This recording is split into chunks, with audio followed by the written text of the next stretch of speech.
பிப்ரவரி மாதம் 4ஆம் தேதி புதன்கிழமை. நம் தாயகமான இலங்கையின் சுதந்திர தினம். இந்த புனித நாளில் நம் மண்ணை காத்து நம்மை ஆசீர்வதித்து வரும் இலங்கை தாயையும் இயேசு மாதாவையும் நெஞ்சம் நிறைந்து நினைவு கூறுகின்றோம். கடலின் அலைகளில் ஒலிக்கும் நம் தாயகத்தின் அழகு, நம் இதயத்தில் ஒலிக்கும் நம்பிக்கையின் இசை, இவை அனைத்தும் நம்மை ஒன்றாக இணைக்கும் தெய்வீக பரிசுகள். இந்த சுதந்திர நாளில் நம் நாட்டிற்கும் நம் மக்களுக்கும் அன்பு, அமைதி, ஒற்றுமை, ஆசீர்வாதம் பொழிய இயேசு மாதாவிடம் நாம் ஜெபிப்பதோடு நம் இலங்கை தாயை போற்றி கொண்டாடுவோம். கிறிஸ்து ஆண்டவருக்குள்ளே பிரியமானவர்களே, மாசி மாதம் 4ஆம் நாள் என்பது இலங்கை மக்களாகிய நாங்கள் எம் நாட்டின் மீது கொண்டுள்ள அன்பையும் பற்றியும் வெளிப்படுத்துகின்ற விதமாக இந்நாட்டின் சுதந்திர தின விழாவை கொண்டாடுகின்றோம்.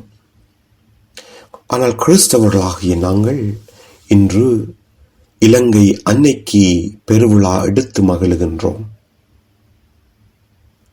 இந்த இலங்கை அன்னையினுடைய திருத்தலமானது கொழும்பு உயர்மறை மாவட்டத்திலே தேவத்தை என்கின்ற இடத்திலே அன்னை மரியாளுடைய பசிலிக்கா அமைந்திருக்கின்றது.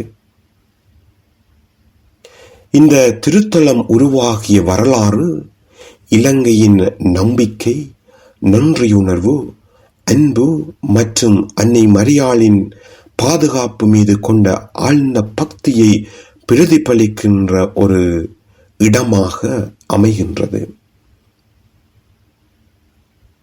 இந்த ஆலயத்தின் ஆரம்ப வரலாற்றை நாங்கள் பார்க்கின்ற பொழுது 1911ஆம் ஆண்டு ஒரு சிறிய குருசு வடிவ ஆலயமாக இந்த ஆலயம் கட்டப்பட்டு லூர்து அன்னைக்கு அர்ப்பணிக்கப்பட்ட ஆலயமாக இருந்த பொழுது அந்த ஆலயம் பல்வேறு மக்களை, இன, மத, மொழி பேதங்களை கடந்து மக்களை தன்னகத்தே ஈர்த்து அன்னை மரியாளின் விசுவாசம், அவள் மேல் கொண்டுள்ள அந்த நம்பிக்கையை வளர்த்த ஒரு இடமாக திகழ்ந்திருந்தது.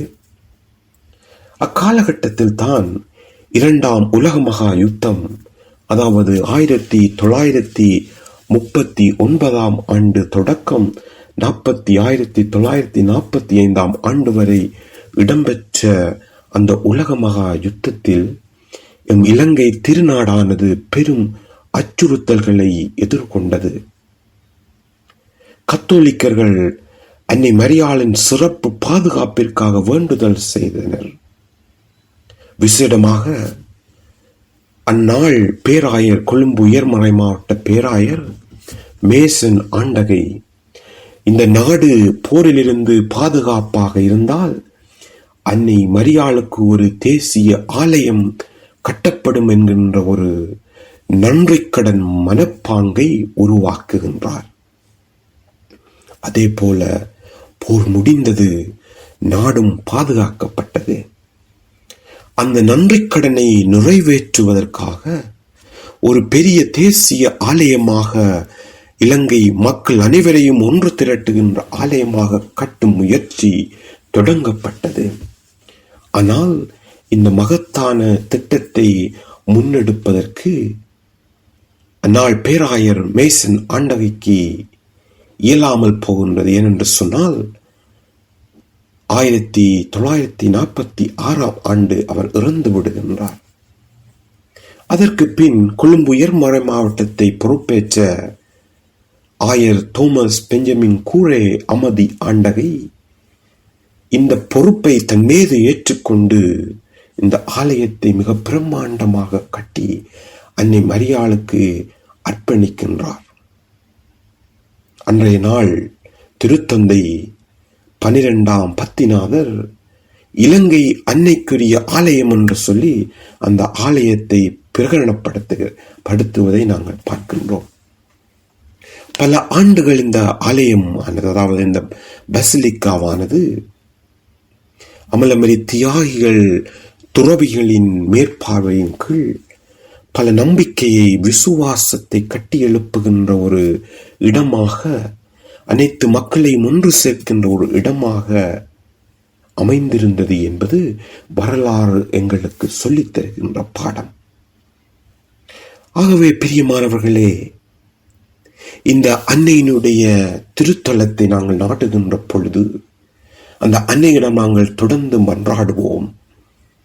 எம் திருநாட்டின் ஒற்றுமை மேலோங்கவும், இனங்கள் மதங்களுக்கு இடையிலான அன்பும் அமைதியும் உறவும் வலுப்படவும், எம் நாட்டை ஆட்சி செய்கின்றவர்கள் ஞானத்தினாலும் ஆவியினாலும் வழிநடத்தப்பட்டு நாட்டுக்கும் நாட்டு பிரச்சைகளுக்கும் நன்மைத்தனங்களை நாட்டின் நன்மைக்காக உழைக்கின்றவர்களாக மாறவும் நாங்கள் அனைவரும் ஆண்டவர் இயேசுவின் விண்ணக பாதையிலே வழிநடத்தி செல்லுவதற்கு அன்னை மரியாள் எங்களோடு கூட இருந்து பயணிக்க வேண்டும் என்று சொல்லி இன்றைய நாளிலே நாங்கள் மன்றாடி நிற்போம். ஆமேன்.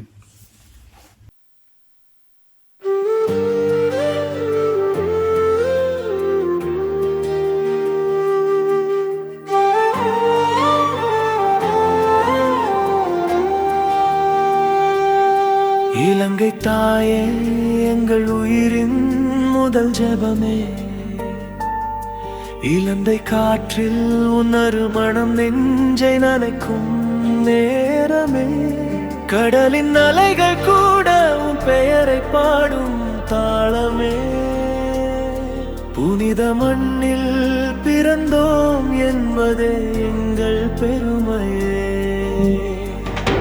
இலங்கை தாயே, எங்கள் நெஞ்சின் ஒளியே, இயேசு மாதாவே, எங்கள் வாழ்வின் காவலே, அன்பும் அமைதியும் அருள்வாய் தினம் உன் கரங்களில் நாளும் நம் உயிரும்.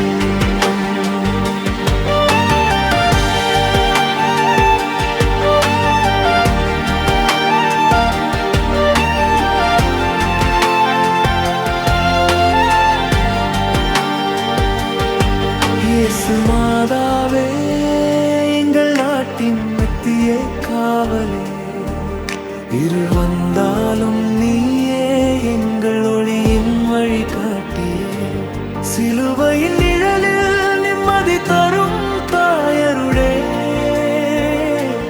சிறு குழந்தை போல உன் மார்பில் நாங்கள் தஞ்சமடைவோம்.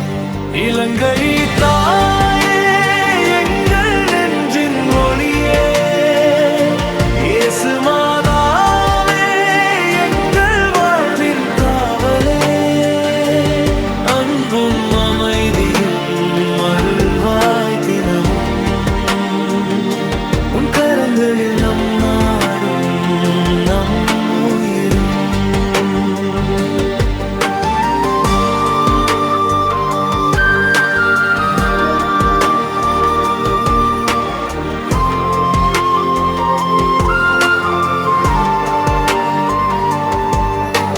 சுதந்திர நாள் இன்று, நெஞ்சம் நிறையும் நன்றி நேரம், தாயகத்தின் வரலாறு நம் ரத்தத்தில் ஓடும் பேரழம்.